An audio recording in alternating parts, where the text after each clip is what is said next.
একসময় দক্ষিণ অঞ্চলের ঢাকা থেকে বরিশালের সবচেয়ে দ্রুতগামী এবং সবচেয়ে বিলাসবহুল লঞ্চ ছিল হচ্ছে এমডি টিপু 7। এই টিপু 7 সবচেয়ে বড় লঞ্চে টিপু 7 প্লাস এখন প্রো বলা হয়েছে। এই প্রো লঞ্চটি এখন কি অবস্থায় রয়েছে এবং কত সুন্দর লাগছে। আগের মতোই যে নতুন একটা ব্র্যান্ড নিউ যে লঞ্চগুলো দেখা যায়, এই নিচের ডকটি একটা ব্র্যান্ড নিউ মতো দেখা যাচ্ছে, যেগুলো আপনার যে অবস্থায় রয়েছে আমি আপনার সাথে সে অবস্থায় দেখাচ্ছি। এটা হচ্ছে নিচতলাটি মাস্টার বিশ্ব চতুর্থ তলায় এই লঞ্চটি।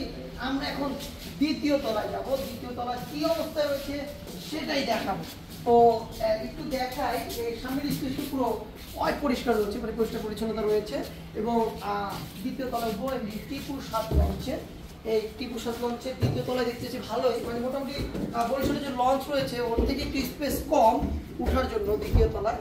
আর এখানে আপনার রিভার্সের স্পেসটাও কম। এখানে একজনের সম্ভবত টাকা পড়ে গেছে, এই টাকাটি কার এটা জানা জানে। আমি এখানে যে কর্তৃপক্ষ রয়েছে সোহাগ ভাইয়ের কাছে আমি দিই, হ্যাঁ, ইঞ্জিন ড্রাইভার, ওনার টাকা সম্ভবত। তো এখানে দেখেন যে কেবিন গুলো রয়েছে, টিপু 7 কেবিন গুলো রয়েছে। এই কেবিন গুলো পুরোটা আপনার ইয়ে করে রাখা হয়েছে, যদি কোনো প্রবলেম না হয় বা কোনো সমস্যা না হয়, ময়লা টলা না হয়। এবং লাইটিং এর কাজও সম্ভবত চলতেছে। জানা গেছে টিপু 7 প্লাস এই লঞ্চটি আবার ঢাকা বরিশাল রুটে সংযুক্ত হতে পারে, কিন্তু এখন খুঁটিনাটি প্রবলেম আছে আপনার, এই জন্য টিপু 7 আবার সার্ভিস আসতে পারে। আর এটা হচ্ছে ভিআইপি জোন, এখানে খুঁটিনাটি আপনার কাজ চলতেছে মানে এখনো কাজ চলতেছে না, যে সমস্যার সমাধান হওয়ার পর কাজ হয়তো বা চলতে পারে। যেহেতু এখানে টিপু 7 অবস্থাটা আপনাদের দেখাই, হ্যাঁ, যে সমস্যার কাজের জন্য কাজ করতে যেসব সমস্যা রয়েছে সেই সমস্যা এখন সমাধান করতেছে। আর টিপু 7 প্রো দেখে কত সুন্দর লাগছে। আমরা এখন এই মুহূর্তে হচ্ছে টিপু 7 সবচেয়ে বড় লঞ্চ, যেটা হচ্ছে টিপু 7 প্রো। এক সময় বাংলাদেশের দক্ষিণ অঞ্চলের সবচেয়ে দ্রুতগামী লঞ্চ বললেই চলা যায়।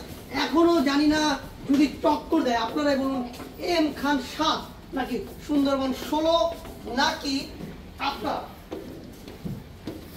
মানামি নাকি অ্যাডভেঞ্চার 9 নাকি অ্যাডভেঞ্চার 1, এটার সাথে টক্কর দিয়ে পারবি না সেটাই আপনাদের দেখাবো। এটা হচ্ছে মাস্টার বিচ। একেবারে তৃতীয় তলা দেখাই আমি আপনাদের, কত বড় দেখা যাচ্ছে টিপু 7 প্লাস লঞ্চটি। এখন তারা বলতেছে একটা নাম রাখা হয়েছে 7 প্লাস, এটা তো 7 ছিল, এখন নামকরণ করা হয়েছে 7 প্লাস টিপু 7 প্রো। আমরা মূলত প্রো হচ্ছে আপডেট লেভেলে থাকে। এই জন্যটাকে পুরোটা একটা ফুটবল খেলার স্টেডিয়ামের মতো। তাদের 44 বছর ধরে এই লঞ্চ সেটটা আনুমানিক করা হয়, 44 বছর ধরে এই টিপু সাহেবের যে ফারান এবং টিপু কোম্পানির যে লঞ্চগুলো রয়েছে তারা এর সুনামধন্যভাবে এই লঞ্চের যাত্রীদের ভালো সেবা দিয়ে দেখায়। এই ফারান লঞ্চ রয়েছে, এখানে সব ফারান ব্লগের যত লঞ্চ রয়েছে সবগুলো এখানে রয়েছে। আপনার যেমন ঢাকা থেকে ভোলা চরফেশনের সবচেয়ে দ্রুতগামী লঞ্চ বললেই চলে, 14 এখন গভীরে রয়েছে।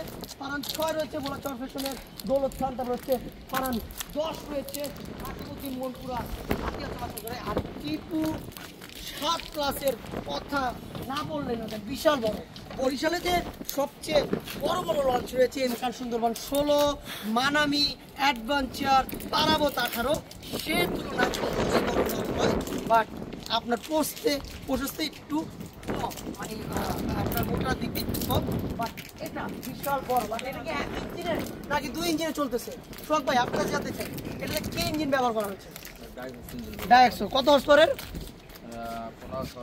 1500 হর্স পাওয়ার, মানে দুটি 1500 হর্স পাওয়ার। আরপিএম কত? আরপিএম আছে 700 আরপিএম। মানে যত বড় ইঞ্জিন হবে তত আরপিএম কমবে। আচ্ছা, যাই হোক, এটা হচ্ছে জাপানি ইঞ্জিন, তো জাপানি ইঞ্জিন। একটি আপনার সাইলেন্সের পাইপ একটি, কেন?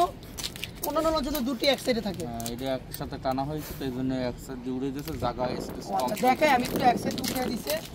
আপনার এই টিপু 7 লঞ্চের 7 প্রো প্লাস 7 প্লাস লঞ্চের যে অন্যান্য লঞ্চে দেখা যায় আপনার সাইলেন্সার হচ্ছে দুটি থাকে, বাট এটা তো হচ্ছে একটি রয়েছে, একটি ভিতরে দুটি লাইন টানানো হয়েছে। হ্যাঁ, আর এটা তো হচ্ছে জাপানি অত্যাধুনিক যে শক্তিশালী ইঞ্জিন ব্যবহার করা হয়েছে, যার আনুমানিক হর্স পাওয়ার হচ্ছে 1500 হর্স পাওয়ার এবং আরপিএম তিনি বলতেছে, যিনি ড্রাইভার রয়েছেন, 700 আরপিএম। আপনারা যারা লঞ্চ ড্রাইভার রয়েছেন আপনারা কমেন্টস করে জানাবেন যে দক্ষিণ অঞ্চলের টিপু 7 প্রো কি আবারও সার্ভিসে দেখতে যান কিনা, আপনারা কমেন্টস করে জানাবেন।